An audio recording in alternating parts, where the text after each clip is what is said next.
사진 한 장 보겠습니다. 누구신지 아시겠습니까? TV에서 여러분 신문에도 보신 분도 계실 겁니다. 23일에 122세 나이에 별세하신 상계동 슈바이처라고 하는 이름을 가지신 김경희 의사이십니다. 이분은 어려운 시대에 진료비 1,000원을 받고 환자들을 치료했던 분이고 자신의 모든 재산을 대학교에 기증하고 자녀들에게 재산을 주지 않고 모든 걸 사회에 기증하고 마지막 천국으로 가신 믿음의 사람입니다. 우리가 이런 분들의 이야기를 보면 사실 부끄러움도 있고 참 대단하다라고 하는 생각도 갖게 되지만 저는 우리 김경희 원장님을 보면서 느꼈던 것은 바로 비움의 삶의 모습은 참으로 아름답다라고 하는 생각을 갖게 됩니다. 대부분 사람들은 이런 얘기, 자신의 재산을 사회에 기증한다든지 아니면 소유를 추구하지 않고 다른 사람에 나누어 줄 때 어떤 생각을 하냐면 저 사람은 나와 다른 특별한 사람이다라고 생각하는 거죠. 그러면서 마음이 편해지는 거예요. 저 사람은 특별한 사람이야. 맞습니다, 여러분. 모든 사람이 자신이 가지고 있는 재산을 자녀에게 주지 않고 사회에 기증하지 못하죠. 일반 사람들은 그렇게 할 수 없습니다. 모든 사람이 그렇게 하라는 건 아니죠. 그러나 우리도 비움의 삶은 우리에게 주어진 여건에서 우리가 할 수 있는 만큼의 비움의 삶은 살아갈 수 있다는 거죠. 특별하기 때문에 아니요. 이분이 느꼈던 그 비움, 웅크지고 막 소유하고 그래서 얻는 편안함과 기쁨보다는 자신의 것이 다른 사람에게 채워지고 다른 사람에게 도움이 되고 다른 사람에게 유익이 될 때의 기쁨을 느꼈기 때문에 평생의 삶을 그렇게 사셨다고 생각합니다. 신앙생활도 여러분 마찬가지입니다. 제가 1년 동안 우리 성도님들에게 항상 질문하는 질문이 있다고 저는 생각합니다. 여러분 뭐라고 생각하십니까? 믿음이 무엇인가 하는 거죠. 이제 1년을 들었으니까 여러분들은 믿음하면 한 30분 이상 강의가 할 정도로 되셔야 되는데 아직까지 눈을 동그랗게 쳐다보시면서 무슨 얘기 할까 겁을 내시면 안 된다는 거죠. 믿는다는 게 뭡니까, 여러분? 믿는다는 것은 여러분 오늘 본문의 근거에서 보면요. 따라서 하겠습니다. 비움의 삶을 살아가는 것입니다. 우리는 세상에 살아가는 일반적 사람들과 다르지 않습니다. 우린 지금 필요한 게 많습니다. 채워져야 합니다. 우리의 직업도 채워져야 되고 우리의 삶도 채워져야 되고요. 우리의 마음도 채워져야 됩니다. 사람들은 채움을 통해서 기쁨을 얻죠. 그러나 하나님은 우리에게 비움의 삶을 통하여 기쁨을 얻기를 원한다는 거죠. 대부분 사람들은 안정감을 느낄 때가 언제냐라고 질문을 던지며 채울 때입니다. 채울 때 느껴지는 이 안정감은 상당히 사람을 유혹하죠. 그러나 채움의 삶을 산 사람 그리고 비움의 삶을 함께 경험한 사람들이 말하는 공통적 특징이 뭐냐면 비울 때가 더 행복하다는 거죠. 나누어 줄 때가 행복하다는 겁니다. 그런데 사람들은 이해를 못하죠. 왜냐하면 채우는 것만으로 사는 거예요. 어떻게 하면 돈을 모을까? 어떻게 하면 내가 인생을 마친 후에 내 자녀들에게 내 후손들에게 많은 걸 줄 수 있을까? 아니면 어떤 이 땅에서 내가 얼마나 편안한 삶을 살 것인가라고 하는 거기에 99%가 집중하기 때문에 그래서 여러분들 내가 없을 때, 내가 부족할 때, 내가 조금 약해도 다른 사람을 위해서 베풀어주고 사랑을 해주고 나의 시간과 나의 마음과 나의 물질을 다른 사람을 위해서 헌신할 때의 기쁨이 얼마나 큰지를 느끼지 못하는 거죠. 그러니까 항상 할 수 있는 건 뭡니까? 끝없이 욕망을 가지고 자신의 지갑에 무엇을 채워야 한다는 거죠. 불안하다는 거죠. 그래서 사람들이 여러분 우리가 TV에서 보면 그렇잖아요. 아니 저 사람이 어떻게 연예인이나 대기업 회장이나 최고의 권력자들이 자신의 목숨을 끊는 걸 보면요. 아니 저렇게 재산이 많은 사람이 저렇게 명예가 있는 사람이 저렇게 권력이 있는 사람이 어떻게 저런 행동을 할 수 있어? 대부분 사람들은 가난하고 힘든 사람이 그 일을 한다고 생각하는데 그런데 여러분 전혀 그렇지 않죠. 왜 그러냐면 한번 체험의 맛을 들은 사람은요. 그 체험이 빼앗길 때에 엄청난 두려움과 염려를 느낀다는 거죠. 그러니까 가득 찬 것을 경험한 사람들은요. 그 가득 찬 게 떨어질수록 불안을 느끼는 겁니다. 왜냐하면 한 번도 비울 생각을 하지 못했으니까요. 사랑하는 여러분들, 비움의 축복이 함께 하시기를 간절히 소망합니다. 성경을 통해서 하나님은 우리에게 진정한 기쁨과 행복을 주시기를 원하는데 하나님이 말씀하시는 핵심적 내용은 뭐냐면 우리의 그 공간 안에 우리의 그 장소 안에 무엇을 채우는 삶보다 비우는 삶, 욕심을 비우고 욕망을 비우고 우리의 어떤 목적을 비우고 항상 다른 사람을 위해서 기도하고 다른 사람 섬기려고 노력하는 그 자세를 가졌을 때 그때가 진정한 행복과 기쁨을 누릴 수 있다라고 하는 것이 하나님의 말씀이라는 거죠. 그러면 어떻게 해야 되겠습니까? 하나님 말씀을 듣고 그 길을 가든지 목사님 저는 비울 생각이 없어요 하고 그 길로 가시든지 둘 중에 하나밖에 없는 것이죠.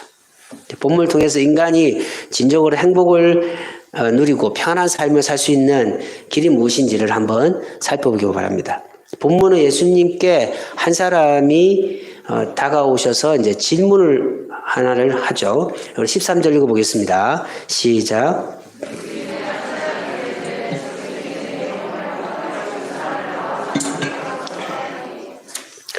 영혼에 대한 질문을 하시는 것이 아니고 한 사람이 와서 형과 유산의 문제 때문에 다투는 한 사람이 아주 신비롭고 또 지혜롭게 보이는 예수님께 와서 형과의 유산의 문제를 좀 해결해 달라고 부탁을 하고 있습니다. 예수님은 사람의 말을 통해서 의미를 찾는 분이 아니고 말하는 사람이 가지고 있는 마음의 상태를 보시는 분이시죠. 그래서 아무리 여러분들 사람들 앞에서 거룩한 것처럼 믿음 있는 것처럼 또 하나님을 의지하고 사랑한 것처럼 보여도 사람은 그 입술과 행동을 보고 그 사람 판단하지만 천지를 창조하신 하나님은 보이지 않는 깊은 마음의 영적 상태를 보신다는 거죠. 그러니까 하나님 앞에서는 속일 수 없어요. 목사를 속이고 사람은 속일 수 있어도 천지를 창조하신 하나님 앞에는 진짜 믿음이 들추어 난다는 거죠. 보여진다는 것이죠. 예수님은 형과의 유산 문제 때문에 온 그 사람이 가지고 있는 그 깊은 내면의 의미를 찾는 거죠. 결론은 뭡니까 여러분들? 유산의 문제에서 형보다 더 많이 가지게 해달라고 하는 것이 이 사람이 가지고 있는 마음의 욕심이라는 거죠. 형과의 유산의 문제를 해결해 달라고 하는 이 질문이 얼마나 문제가 있는지를 예수님이 강하게 경고하고 있습니다. 14절 15절 우리 여러분 가만히 이렇게 수동적으로 눈만 떠 있으면요 잠이 솔솔 오거든요. 그러니까 14, 15 하면요 고함을 지르고요 마스크 끼고 있으니까 그냥 크게 읽고요. 그리고 우리 또 막 볼펜으로 좀 적고 제 얼굴 안 봐도 되니까 적고 생각해서 어떻게 하든지 눈꼬리 이게 내려가지 않도록 잠이 오지 않도록 여러분이 노력하셔야 됩니다. 가만히 앉아 있으면요 계속 잠이 들 수밖에 없어요. 왜냐하면 제 목소리가 여러분 20분 들어보세요. 자장가 소리밖에 안 들리거든요. 그러니까 생각하고 고개도 끄덕거리고 아멘도 하고 볼펜도 체크하고 이렇게 하셔야 됩니다. 자 해보시겠습니까? 14절 15절 읽어보겠습니다. 시작. 물건 나누는 자로 세웠느냐 하시고 그들에게 이르시되 삼가 모든 탄심을 물리치라. 사람의 생명이 그 소유에 넉넉한 데 있지 아니라 하시고. 아멘. 예수님은 뭐라고 말합니까? 이 사람이 유산의 문제를 이야기했던 이유가 뭐냐? 깊은 마음의 심령을 딱 보니까 그 마음속에 따라서 하겠습니다. 탐심. 예, 탐심이 있었다는 거죠. 그게 하나님이 보시는 능력이라는 겁니다. 탐심이 뭡니까? 무엇을 가지거나 차지하고 싶은 마음이라는 거죠. 사람이 살아가면서 필요한 것이 너무 많다고 저는 생각합니다. 저도 마찬가지고 저희 가정도 마찬가지고 필요한 게 많죠. 사람이 필요한 것을 차지하려고 하고 채우려고 하는 것은 틀린 게 아니죠. 잘못된 게 아닙니다. 하지만 하나님은 우리가 일반 사람과 다르다는 사실을 끝없이 하나님 말씀을 통하여 가르치는 거예요. 우리는 누굽니까? 그리스도인입니다. 우리도 똑같이 필요하죠. 우리도 통장 안에 물질이 들어오지 않으면 살 수 없는 사람이고, 우리도 하루 세 끼를 먹으려고 하면 돈이 필요하고요. 우리도 미래를 위해서는, 노후를 위해서는 준비할 것들이 많은 사람이죠. 그러나 우리는 하늘에 하나님이 계심을 인정하는 그리스도인이라는 것이죠. 그리스도인은 무엇을 가지거나 차지하고 싶은 탐심이 마음을 지배하지 않도록 비움의 삶을 위하여 싸워야 한다는 겁니다. 그게 그리스도인입니다. 욕망을 위해서 살아가는 사람 여러분 잘못된 게 있습니까? 그들이 하나님을 모르는데요. 그래서 그들은 뭐예요? 더 큰 평수에 더 큰 재산 그리고 더 편안한 삶을 사는 것이 그들의 목적이지만 우리는 그런 사람이 아니라는 거예요. 그것을 인정하고 그것을 고백하는 것이 바로 믿는 사람입니다. 나는 그리스도인입니다. 나는 하나님의 사람입니다. 나는 하나님의 자녀입니다. 나는 하나님의 백성입니다. 라고 하는 것을 그냥 자랑하는 게 아니고 저는 무엇을 가지고 채우는 탐심의 마음보다는 예수님이 하셨던 자신의 생명까지 비우셨던 비움의 삶을 살기 위해 노력하는 사람입니다. 여러분 세상은 비우는 삶을 바보라고 말합니다. 어이구 바보들아 이렇게 말합니다. 모아야지. 옛날에 제 어릴 때 여러분도 기억하시는지 모르지만 그 어린이 찬송가가 있잖아요. 사랑은 참으로 버리는 거래 그죠? 이상하다 동전하니 움켜잡으면 없어지고. 저때 제가 얼마나 얘가 마음에 욕했는지 모릅니다. 말도 안 되는 소리 하고 있네. 돈을 모아야지. 어떻게 동전을 모으는데 없어진다? 이건 도대체 말이 안 된다는 거죠.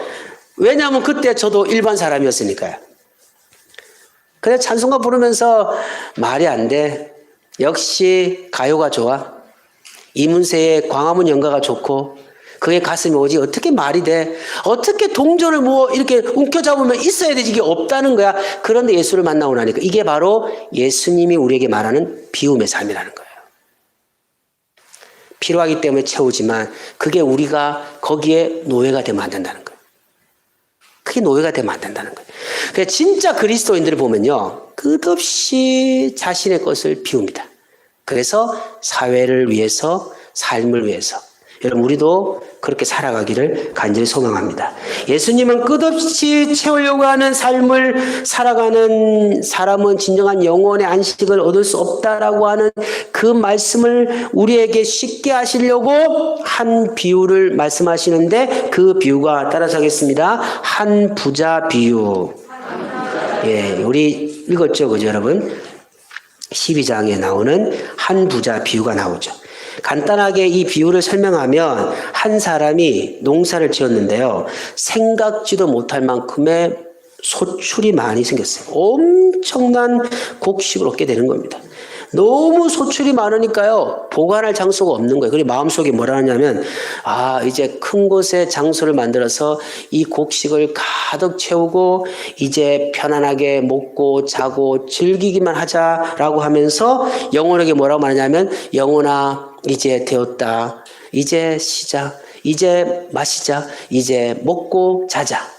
이렇게 말했을 때 하나님이 너의 영혼을 부르시면 어떻게 할 것인가. 이런 얘기가 바로 한부자 비유가 나오거든요. 이 비유가 주는 교훈이 크게 두 가지가 있는데 한번 살펴보겠습니다. 첫 번째, 부자는 채우는 과정에서 기쁨을 얻는 사람입니다.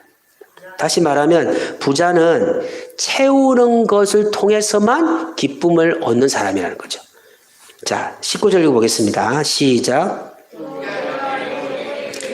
영혼아, 여러 해 쓸 물건을 많이 쌓아 두었으니 평안히 쉬고 먹고 마시고 즐거워하리라 하되. 일반적 가정에서는 여러분, 자신이 열심히 농사를 지어 곡식을 얻고 평안한 삶을 사는 거 틀린 게 아니잖아요. 그게 왜 틀립니까? 그러니까 기독교인들은 자꾸만 뭘 어떤 강조를 하다가 하나를 부정하는데 그게 아니에요. 당연하게 여러분들 농사를 지어서 편안하게 사는 것은 기쁜 일이죠. 예수님이 그 얘기를 하는 게 아니고 예수님이 이 비유를 말씀하고 싶은 것은 뭐냐면 이 부자는 창고에 곡식이 가득할 때의 기쁨을 아는데 그 곡식의 문을 열고 배고프고 하루에 한 끼도 먹지 못하는 가난한 자에게 그 곡식을 나누어 줘서 그 배고픈 자가 배불리 먹을 때 그 모습 보면서 기뻐하는 비움의 삶, 성김의 삶에 대해서는 모른다는 겁니다. 지금 예수님 말씀하시는 게 이거죠. 예를 들어서 여러분들 음식을 예로 든다면 음식이 위에, 여기 위 있잖아요. 음식이 위에 가득 찰 때 우리는 포만감이라잖아요. 그죠, 여러분? 좀 좋아하시죠? 포만감? 그래서 여러분들, 위에 음식을 가득 채웠을 때의 기쁨과 행복을 아는 사람, 그 행복만 아는 사람은 계속 위에 채워야 됩니다. 소화불량이 돼도 채워야 돼요. 왜냐하면 포만감, 이게 무엇이 위에 가득 찰 때 기쁨. 그런데 여러분들 음식을 먹지 못하고 공복이죠. 그러니까 음식이 없이 그 금식을 하거나 아니면 음식을 먹지 않았을 때 그 배고픔 속에 허전함, 이 기쁨을 아는 사람들은요 음식에 대한 조절을 할 수 있는 겁니다. 그런데 위에 음식을 가득 채우는 것만을 통해서 얻는 기쁨만 아는 사람들은요 절대로 비우지 못하죠. 비울 수가 없는. 그러니까 계속 음식을 먹는 거예요. 계속 음식을 먹는 겁니다. 부자는 오직 곡식을 보면서 자신이 만든 곡간에 가득 채우고 싶은 거예요. 그래서 평안히 살고 싶은 겁니다. 이 부자가 가지지 못한 것은 뭐예요? 다른 사람을 왜 어떻게 사용할 것인가라고 하는 겁니다. 이 얘기를 하면요, 여러분들 그러지 않습니까? 목사님, 참 안타깝습니다. 저는 지금 나눠줄 돈이 없습니다. 이런 분이 계실 거예요, 마음속에. 저는 지금 돈 얘기를 하는 게 아닙니다. 우리의 가치와 우리의 생각과 우리의 삶의 방향을 얘기하는 겁니다. 여러분, 돈이 10억 있는 사람은 1,000만 원 내는 거 쉽잖아요. 그러나 100만 원 있는 사람이 10만 원 내기가 얼마나 힘듭니까? 그러니까 여러분 비교가 안 되죠. 지금 제가 말씀드리고 싶은 뭐냐면 필요한 것만으로 자족할 수 있는 사람. 하루하루를 살아갈 수 있는 것만으로 하나님께 감사하셔야 되지. 내가 먹고 사는 것 외에 풍족하게 창고에 차는 것만으로 기뻐하는 사람은요. 오늘날 시대에서는 행복을 느낄 수가 없는 거예요. 왜냐하면 창고에 그 곳간에 음식을 채우고 할 수 있는 곡물을 채울 수 있는 여건이 가면 갈수록 없다는 겁니다. 그래서 지금 제가 말씀드리고 싶은 거는 우리의 가치와 생각이 비우는 삶, 다시 말하면 욕심을 버리고 그리고 감사할 수 있는 마음을 가지라고 하는 것이 오늘 말씀의 핵심입니다. 여러분, 돈이 많이 가지고 있는 사람 중에서 특별한 사람을 우리가 재벌이라고 하죠. 재벌. 상상할 수 없는 돈을 가지고 있는 사람 중에서요, 자식들한테 여러분들 이걸 돈을 주려고요, 불법을 어기고요, 완전히 수단과 방법을 가리지 않고 그냥 재산을 해서 세금을 내지 않으려고 하는 그런 재벌도 있는 반면에 자신의 모든 모든 재산을, 자신의 모든 것을 다 헌납하는 사람도 있다는 거죠. 왜 그러냐면 바로 진정한 그 기쁨, 비움의 기쁨이 존재하기 때문입니다. 예수님은 부자 같은 생각 속에 살아가는 우리들, 그러니까 뭐예요? 항상 뭐라고 말합니까? 하나님 부족합니다 말하는 거예요. 하나님 채워주십시오. 왜? 채우는 기쁨만을 가진 사람들은요, 매일 부족한 거예요. 그러나 한번 생각해 보세요. 여러분이 가지고 있는 것, 여러분이 누리고 있는 것이 다른 사람들에는, 어떤 사람에게는 부러움의 모습이 될 수 있다는 것을 기억하시기를 간절히 소망합니다. 그러니까 여러분, 곳간 안에 반만 차여도 곳간 가득한 것을 인생의 성공으로 보는 사람들은 이 사람은 실패한 사람이지만, 곳간에 반밖에 없다고 해도 그래도 감사할 수 있는 사람은 그걸 가지고 생활 속에 살고 그걸 가지고 다른 사람들을 나눠주고 도와줄 수 있는 마음의 여유가 생긴다는 겁니다. 두 번째, 여러분들, 이 부자 비유를 통해 주시는 것은 뭐냐면 내 것은 내 것이 아닙니다. 따라서 하겠습니다. 내 것은 내 것이 아닙니다. 20절 읽어보겠습니다. 하나님은 이르시되 어리석은 자여 오늘 밤에 네 영혼을 도로 찾으리니 그러면 네 준비한 것이 누구의 것이 되겠냐 하셨으니 자기를 위하여 재물을 쌓아두고 하나님께 대하여 부유하지 못한 자가 이와 같으니라. 21절까지. 21절까지 읽겠습니다. 하나님은 부자가 탐심의 기쁨만을 생각하고 고집했던 이유는 뭐냐면 자신이 가지고 있는 재산과 생명이 자신의 것이라고 생각하는 거죠. 그런데 기억하십시오. 맞습니다. 자기가 살아있을 때는 이 모든 게 개인의 것이죠. 우리 성도님들의 재산과 성도님들 가지고 있는 거는요, 누가 뺏을 수가 없어요. 그런데 기억하십시오. 한 가지가 사라져버리면 다 사라져버립니다. 그게 뭐냐면, 따라서 하겠습니다. 시간. 크게 시간. 여러분이 가지고 있는 모든 소유는 시간이라고 하는 이 영적 공간 안에, 이 세상의 공간 안에 존재하는 거예요. 그러니까 여러분이 아무리 벌고 모으고 해도 시간이 끝나버리면요, 아무것도 아닙니다. 이번에 여러분 삼성 이건희 회장 돌아가셨잖아요. 그죠? 18조인가 뭐 그러는데, 여러분 18조가 계산이 되십니까? 여러분 다 놓고 가는 거예요. 그게 여러분 인생이라는 거죠. 그래서 여러분, 우리가 생각할 것은 뭐냐면, 문제가 뭐냐면 이 시간을 내가 통제할 수 있는가 하는 거죠. 이 시간을 내가 다스릴 수 있냐. 만약에 인간이 내 시간을 다스릴 수 있으면 여러분의 재산, 여러분의 것은 다 여러분 것이에요. 그런데 시간은 우리의 것이 아니라는 거죠. 시간은 하나님의 것입니다. 아멘. 시간은 하나님의 것이라고 믿는 것이 기독교인입니다. 그러니까 어떻게 됩니까? 이 시간을 통제하시는 하나님이 우리의 재산과 우리의 생명과 우리의 삶의 모든 것의 주인이시라는 거죠. 그러니까 우리가 하나님을 위해서 사용하고 하나님을 위해서 노력하는 삶을 살아야 한다는 겁니다. 20절에서 여러분들 보시면 두 가지, 부자는 어리석다라고 하는 것을 가르쳐 주고 있고, 두 번째는 영혼의 주권자가 하나님이라는 사실을 가르쳐 주는 겁니다. 예수님은 한 부자 비유를 통해서 진정으로 우리가 비움의 삶을 살아가는 것이 실패의 삶이 아니고 행복한 삶이라는 겁니다. 행복이라고 하는 것은 여러분, 모든 영역에 다 있죠. 여러분이 다 엉켜지고요, 여러분의 모두 엉켜져서 여러분의 사랑한 사람한테 다 주는 것도, 그것도 정말 행복한 것이죠. 그리고 평생 동안 자꾸만 채우려고 하는 거예요. 너무 막 채우려고 하는 거예요. 그래서 이 창고에 만들고 이 창고 만들어서 지금 한 창고가 한 30개 있는 거예요. 그걸 보면서 기분 좋은 겁니다. 통장 안에 재산이 있는 걸 보고 흐뭇한 거예요. 그런데 그걸 가지고 하나님 나라를 위해서, 가난한 자를 위해서 그걸 베풀고 헌신할 생각이 없고 그냥 있는 것, 곳간 안에 곡물이 가득 찬 걸 보면서 만족하는, 가득 참의 기쁨만 느끼고 있다면 그것은 그리스도인이 아니라는 거죠. 탐심은 사람의 마음을 빼앗습니다. 특별히 성경에서는 탐심의 마음은 하나님을 믿는 믿음을 파괴시킨다고 말합니다. 골로새서 3장 5절 읽어보겠습니다. 시작. 부정과 사업, 악한 정욕, 탐심은 우상 숭배입니다. 하나님은 우상과 다른 이유는 뭐냐면 하나님은 채우는 분이 아니고 비우는 삶이라. 끝까지 마지막에 하나밖에 없는 아들까지 비워버렸어요.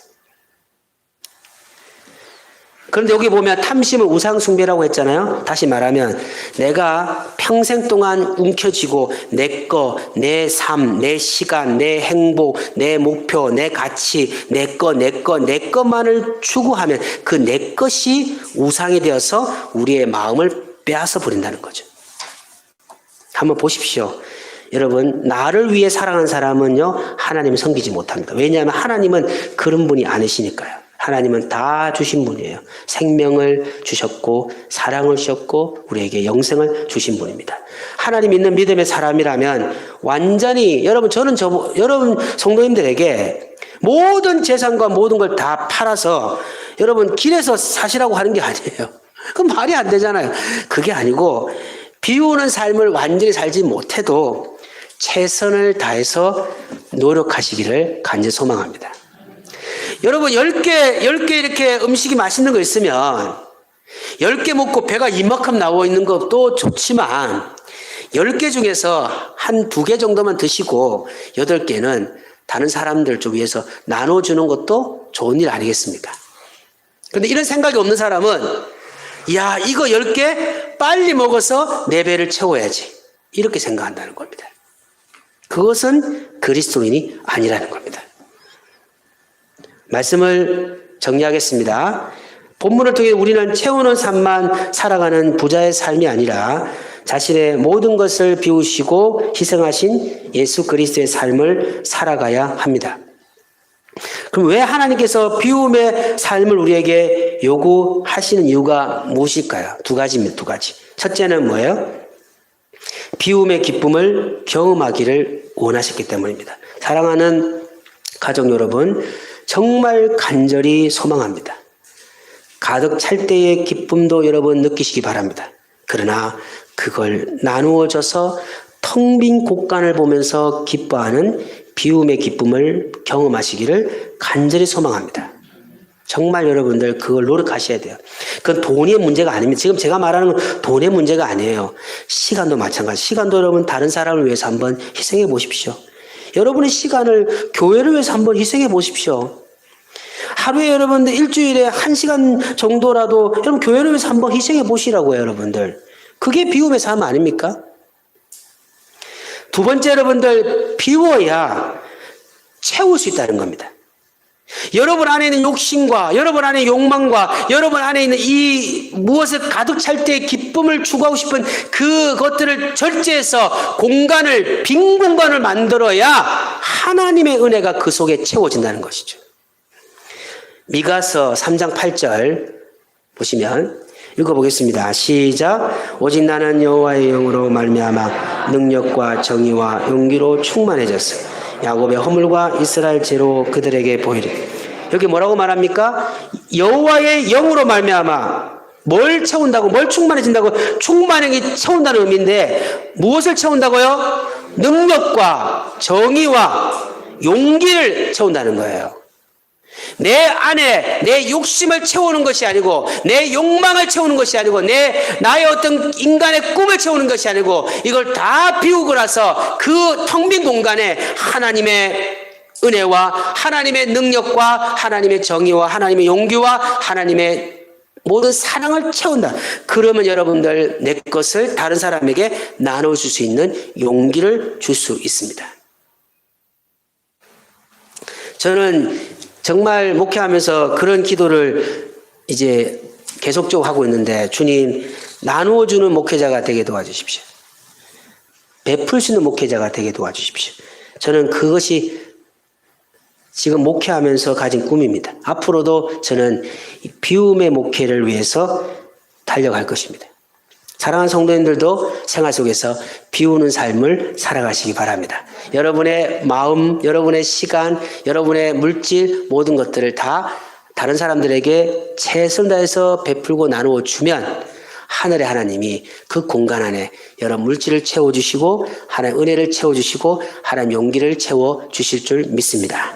날마다 주님 바라보며 비움과 채움의 영적인 균형을 잘 맞추어 하늘의 축복을 경험하시기를 예수님을 간절히 소망합니다.